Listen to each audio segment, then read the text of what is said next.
আজকে একটা জিনিস দেখে ভয় পাওয়ার মতো, সেটাই আপনাদের সঙ্গে শেয়ার করছি বন্ধুরা, গল্পের মতো করে। রাত তখন প্রায় 8:30 বাজে, চারিদিকে নিস্তব্ধ, শুধু দূরে কোথাও কুকুরের ডাক আর হালকা বাতাসের গাছের পাতার শব্দ। সেই অন্ধকার গ্রামের রাস্তায় ধীরে ধীরে এগিয়ে যাচ্ছিল একটা গাড়ি। হেডলাইটের আলোর সামনে ধুলো উড়ে এক অদ্ভুত রহস্যময় পরিবেশ তৈরি হচ্ছিল। গাড়ির ভিতরে বসেছিল রাম। শহর থেকে অনেকদিন পর সে গ্রামে ফিরছে। এই রাস্তা সে ছোটোবেলা থেকেই চেনে, তবু আজ যেন সব কিছু অচেনা লাগছে। হঠাৎ সে দেখলো সামনে রাস্তার মাঝখানে এক ছায়া দাঁড়িয়ে আছে। গাড়ির আলো পড়তেও ছায়াটা নড়ল না, বরং স্থির হয়ে রইল। রামের বুক ধড়ফড় করতে লাগলো। সে গাড়ি থামালো।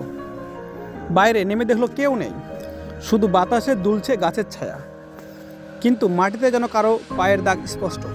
ঠিক তখনই পেছন থেকে ভেসে উঠল এক কণ্ঠস্বর, এত রাতে ফিরলি রাম? সে ঘুরে তাকালো। অন্ধকারের ভেতর থেকে বেরিয়ে এলো তার ছোটবেলার বন্ধু শ্যাম। আসলে ছায়াটা ছিল সুমনের। গাড়ির আলোয় বড় হয়ে ভয়ঙ্কর দেখাচ্ছিল। রাম হেসে ফেলল। অন্ধকার কখনো কখনো চোখকে ভুল দেখায়, আর ভয়টা জন্মায় আমাদের মনেই।